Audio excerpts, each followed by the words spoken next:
LMI 진행이 늦어지면서 승인만 기다리던 한국에 있는 분들은 상황은 어떨까요? 어떤 문제점들이 생겨나기 시작했을까요? 첫 번째, 제일 큰 문제는 일도 못 해보고 자격증이 만료가 되어 연장을 해야 하는 경우가 생겼습니다.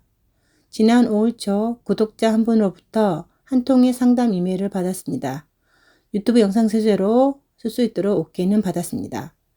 본인의 사연을 공유해서 다른 분들이 곤란한 상황에 겪지 않았으면 하는 바람이라고 합니다. 캐나다 전반적으로 LMI 진행이 늦어지면서 BC주에서 1년 자격증을 빨리 연장하면서 문제가 발생이 되었습니다. 그 구독자분은 2024년 6월 말에 LMI를 신청한 이후로 1년이 다 되어 가도록 여전히 승인만을 손꼽아 기다리고 있는 상황이라고 합니다. 네이버 카페에 들어가서 최근 LMI 관련 소식을 검색해 보니 이제서야 2024년 5월 중순에서 말경에 신청한 것들이 나오고 있다고 합니다. 이러한 소식들을 바탕으로 구독자분의 LMI는 아마도 7월 초 정도에는 나올 것으로 조심히 예상을 해봅니다. 문제는 LMI가 늦어지다 보니 구독자분처럼 변환해둔 자격증이 만료가 되어서 다시 갱신을 해야 하는 상황이 생겼다는 것입니다. BC주 EC 레지스트리에서는 EC 이상의 교육을 받은 사람들에게도 처음은 EC 자격증만 발급을 해주고 1년의 유효기간만 주어집니다. ECA는 처음부터 5년짜리 자격증이 나옵니다. LMI를 하기 전 일을 빨리 시작하기 위해 미리 자격증 변환을 했던 분들은 이미 한 번의 만료 후 두 번째 자격증까지 받았을 것이라고 봅니다. 500시간의 시간을 채워야만 IT나 SN 자격증까지 신청할 수 있고 5년의 유효기간을 받을 수 있습니다. 그런데 LMI 진행이 늦어지면서 두 번째로 받은 1년 유효기간의 자격증 만료까지 다가오고 있어서 곤란한 상황에 직면해 있다고 합니다. 준비하면서 이미 1년 연장을 했고 LMI를 진행하면서 두 번째 자격증도 만료가 되어버린 분들도 있다고 합니다. 구독자쌤은 어쩔 수 없이 EC, BC 레지스트리로 세 번째 신청을 했다고 합니다. 그러나 돌아온 답변은 이미 한 번 연장을 했었기 때문에 더는 연장을 할 수 없다고 했다고 합니다. 대신 ECEA, ORA 또는 자원봉사로 500시간을 채워서 유효기간 5년짜리 자격증으로 갱신 신청을 하라고 연락을 받았다고 합니다. 여러 가지 이유 때문에 모든 캐나다주 ECE 레지스트리에서는 점점 기준을 까다롭게 강화를 해 나가는 것이라고 봅니다. 구독자분은 ECEA 자격증이라도 받아서 일을 하려고 SK 자격증을 첨부해서 다시 ECEA를 신청하였으나 이미 ECE로 변환 시 사용되었기 때문에 거절한다고 연락을 받았다고 합니다. 그래서 다시 한번 알버타 레벨 2 자격증으로 ECEA로 변환 신청을 하였으나 같은 레벨이 아니므로 안 된다고 또 거부가 되었다고 합니다. 현재는 SK주 자격증으로 노바스카샤 EC 레지스터리에 영어 점수가 없어서 엔트리 레벨로 자격증 신청을 했다고 합니다. 혹시라도 발급이 된다면 다시 ECBC 레지스터리에 ECEA로 전환 신청을 해보고자 하지만 쉽지 않을 것 같다고 합니다. 이미 구독자분의 파일 안에 여러 가지 기록들이 쌓여 있기 때문에 어떤 다른 주 자격증을 받아서 다시 시도를 하더라도 BC주 EC 레지스트에서는 같은 답변이 올 것 같다는 생각이 듭니다. LMI가 승인이 되더라도 EC 자격증이 이미 만료가 된 상태라 공항 입국 시 취업비자를 받을 때 이미 유효한 자격증이 아니기 때문에 문제가 된다고 합니다. 이민업체에서 관광비자로 일단 입국해서 계약한 원에서 자원봉사로 500시간을 채우는 것을 권했다고 합니다. 자원봉사로 일을 하고 난 후 자격증을 신청하는 것으로 이야기를 했다고 합니다. 한국으로 돌아갔다가 자격증이 나오면 다시 캐나다로 입국하면서 공항에서 워크퍼밋을 받는 것으로 진행을 해보라고 조언을 했다고 합니다. 그러나 선생님의 입장에서는 관광으로 입국하게 되면 여러 문제가 생기기 때문에 쉽사리 결정을 지을 수가 없었습니다. 취업 후 이민까지 생각을 한다면 합법적인 방법이 아니면 이민 시 문제가 생길 수 있으니까요. 시간 지연, 비용 부담, 아이들의 학교 입학, 그리고 법적으로도 불법 등 여러 가지로 어려운 상황에 부딪힐 수 있다는 것입니다. 관광비자로 들어와서 자원봉사로 500시간을 채우는 것은 좋은 방법이 아니라고 봅니다. 자원봉사를 하는 것은 가능하지만 여러 가지 제한사항이 있다고 합니다.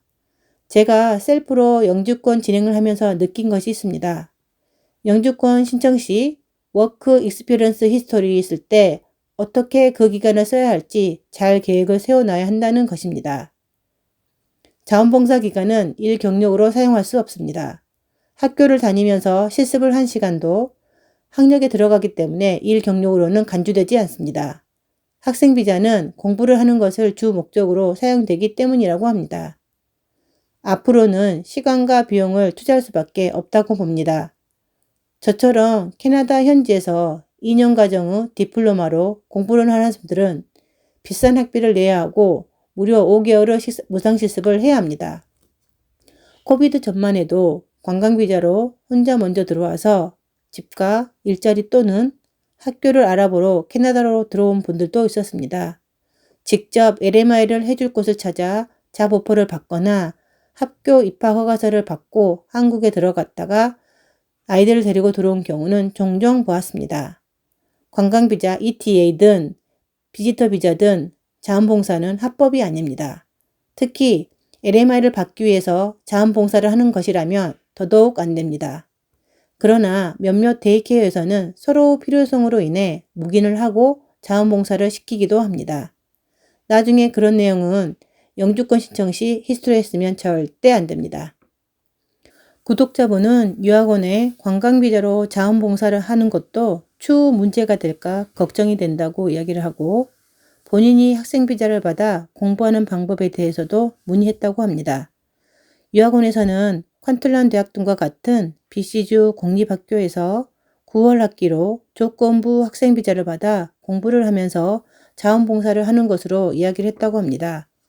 합법적인 비자를 이용해 캐나다에 들어와서 법적으로 문제가 없이 500시간을 채우고 자격증을 다시 연장 신청해 보라고 했다고 합니다. 추후 LMI가 승인되면 취업비자로 바꾸는 방향으로 상담을 해주었다고 합니다. 그런데 문제는 조건부 학생비자라고 하더라도 비자 진행이 매우 느리기 때문에 시간이 빠듯할 수 있습니다. LMI는 승인 후 6개월 안에는 워크퍼밋을 신청해야 하니까요. 만약 학생비자로 입국을 하게 되더라도 바로 일을 할 수 있는 자격증이 하나라도 있으면 500시간을 채울 수는 있습니다. 그런데 학생비자로는 주 24시간만 일을 할 수 있기 때문에 5개월 동안 일을 해야 돼서 시간이 부족할 수는 있습니다. 어레이 자격증은 온라인 교육 20시간만 이수하면 되니 그것부터 준비하는 것을 추천해 주었습니다. 그 자격증만 있어도 데이케어에 취직을 하는 것은 문제가 없습니다. 예전에는 어레이 자격증을 온라인으로 무료로 받을 수 있는 곳도 있었는데 요즘은 다 유료인 것 같습니다. 그래도 금액이 비싸지는 않으니 꼭 자격증을 준비해 놓으시기를 추천합니다. 구글에 검색해보면 YMCA, 로저스 소사이어티, WCCRC, 스쿨 디스트릭 등지에서 제공을 해주는 온라인 코스 등을 찾아볼 수 있습니다. 그 구독자님은 아예 SKG로 아이들 인터내셔널 스튜던트로 준비해서 들어가서 비지터 비자로 입국 후 데이케어에서 잡오퍼를 받을 수 있는 방법도 생각을 해보고 있다고 합니다. 작년에 LMI를 받아 신분도 해결하고 영주권까지 갈 수 있는 경력을 빨리 채우고 비용도 줄이려고 생각해서 취업 후 이민 방법을 선택했는데 1년 사이에 너무 많은 변화가 있었던 거죠. 두 번째, LMI를 기다리면서 소식을 공유하는 단톡방에서 최근 LMI 승인이 거절되었다는 분의 소식도 있었다고 합니다. 꽤 큰 프랜차이즈 데이케어인데도 은행 서류가 통과가 되지 못했다고 합니다. 데이케어를 운영한 지 1년 이상이 되면 LMI로 외국인 노동자를 채용할 수가 있습니다. 신규 데이케어들은 투자한 것이 많기 때문에 1년 후에 바로 재정 상태가 좋아질 수는 없습니다.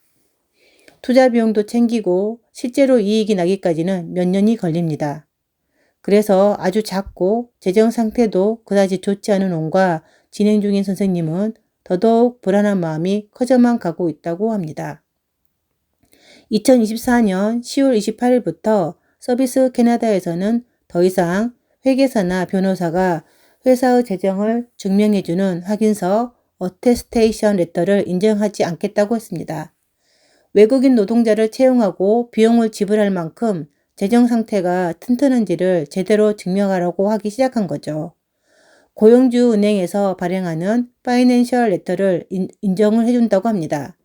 물론 LMI의 사기 근절을 위해서 그렇게 바꿨다고는 하나 바뀐 정책으로 더욱더 발목이 잡힌 분들이 많습니다. LMI 채용 인원도 줄었는데 재정 증명까지 해야 하는 과정을 거쳐야 하니 더더욱 LMI를 받을 수 있는 센터가 줄어든 것 같습니다. 세 번째 문제는 1년 넘게 기다려 LMI 승인을 받아서 캐나다에 입국을 해도 바로 일을 시작할 수 없는 경우도 생겼다는 것입니다. LMI를 진행했던 데이케어에서 지금 당장 사람이 필요하지 않아서 자리가 생길 때까지 기다려야 한다고 연락이 왔다고 합니다. 일자리가 보장이 안 되니 바로 캐나다 입국을 해야 하나 말아야 하나 고민을 하고 있는 상황이라고 합니다. 현지에서 LMI를 아직 기다리는 분들도 자리 보존이 쉽지가 않은 상태입니다. 20, 30대의 워킹 홀리데이를 통한 오픈 워크 퍼밋 소지자가 많아진 것도 일자리 보장이 힘든 하나의 이유가 된 것 같습니다. 저희 센터에서도 이미 LMI를 기다리는 선생님 대신 새로운 ECEA 선생님이 일을 시작했습니다. 예전 선생님이 LMI 승인을 받더라도 항공편으로 나갔다 들어오지 않는 한 워크 퍼밋을 빨리 받을 수가 없기 때문입니다. 올해 안으로 돌아오기가 힘들다고 판단한 것 같습니다. 지금 데이케어에서는 LMI 승인도 워크 퍼밋 승인도 기다려주지 않습니다. 물론 항상 데이케어는 선생님들의 인앤아웃이 많은 곳이기 때문에 기다리다 보면 다시 일을 시작할 수는 있겠죠. 그래서 매니저와 좋은 관계를 유지할 필요가 있습니다. 캐나다 현지에서도 이런 상황인지라 한국에서 LMI를 승인받고도 바로 캐나다로 워크퍼밋 신청을 하고 들어오지 못하는 케이스는 점점 늘어날 것 같습니다. 그래도 승인을 받았다면 일을 바로 시작하지 못하더라도 과감히 먼저 들어오는 것이 나을 수도 있습니다. 합법적인 비자가 있으니 자원봉사로 일을 시작하고 있으면 기회를 빨리 받을 수 있을 테니까요. 그러다 보니 이제는 데이케어에서 자원봉사를 의뢰인이 요구하기도 합니다. 최근 저희 반에 일을 시작한 선생님도 영주권이 진행 중인데 자원봉사로 센터에서 일을 먼저 시작했습니다. 홍콩에서 오신 분이라 오픈 워크 퍼밋이 있습니다. 그분도 처음 면접을 봤을 때 지금 당장 들어갈 바니 없다고 했었다고 합니다. 그런데 제가 일하는 인펀트 반에 선생님이 필요하게 되면서 자원봉사를 하다가 정식 선생님으로 채용이 되었습니다. 물론 자원봉사로 일을 하던 반에서 피드백을 잘 받았기 때문입니다. 데이케어에서는 필요할 때는 바로 고용을 하더라도 수습기간을 통해 같이 일하는 동료들의 평가를 잘 받아야 최종 고용 여부가 결정이 됩니다. 아무리 영주권자나 시민권자일지라도 평판이 좋지 않으면 고용 종료가 되는 경우가 종종 있습니다. LMI를 승인받고 클로즈드 워크 퍼밋을 받고 들어오는 선생님들은 더욱더 수습기간을 잘 통과해야 합니다. 제대로 해내지 못하면 한순간에 고용 해지가 되어버리니까요. 네 번째, LMI가 거절이 되면서 어쩔 수 없이 유학 후 이민을 선택하게 된 경우도 생겼습니다.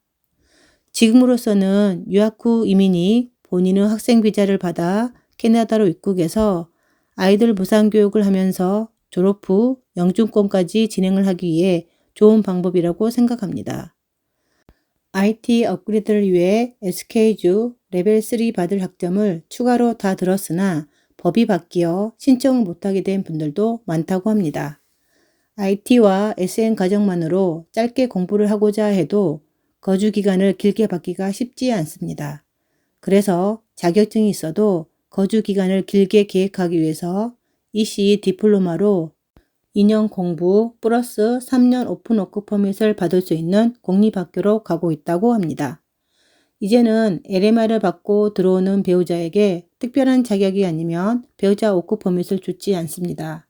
그래서 구독자분은 LMI가 승인이 되면 본인과 자녀 2명만 먼저 와서 적응안을 보고 남편이 오는 시기를 결정하려고 했다고 합니다. 혼자 들어와서 일하면서 아이들 케어를 할 생각이라면 어느 정도 생활비는 추가로 마련을 해서 와야 할 것입니다. LMI를 해주는 데이케어가 있는 곳이 어느 지역인지에 따라서도 생활비 차이도 많이 날 것입니다. 현재로서는 LMI가 승인이 된다는 전제하에 모든 일을 진행할 수 있을 것 같다고 합니다. LMI가 거절이 돼서 유학 후 이민으로 진행을 해야 되면 최소 몇 년은 버틸 수 있는 생활비와 학비 등이 준비가 되어야 합니다. 대학을 졸업할 때까지 2, 3년을 학생 비자로 버텨야 하고 영주권까지 또 2, 3년이 걸릴 수도 있으니까요. 처음에는 LMI가 거절되면 캐나다에서 취업 후 이민을 하는 것을 포기하겠다고 한 구독자분은 현재 학교를 알아보고 있다고 합니다. 대부분 9월 학기 공립학교 후 인기 학과들은 이미 다 자리가 찼다고 합니다. 어학 점수도 없어서 조건부 입학으로 어학원을 가야 하는데 이것도 해당되는 학교가 별로 없고 아이들 무상교육도 복불복이라고 합니다. 교육 정은 가능하나 안 되는 곳이 대다수라고 합니다.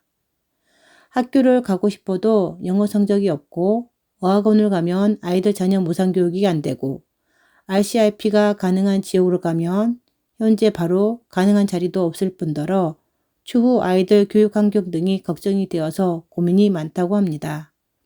하지만 구독자님은 오늘도 영어 공부를 하기 위해 노력하고 있다고 합니다. 캐나다에서 정착하기 위해 쉽지 않은 길을 가야 하는 모든 분들에게 응원의 메시지를 보냅니다. 한국에서 관련 경력과 영어 점수를 꼭 만들어서 캐나다로 오시기를 적극 추천합니다. 구독, 좋아요와 댓글은 영상을 만드는 데 큰 힘이 됩니다. Thank you for watching.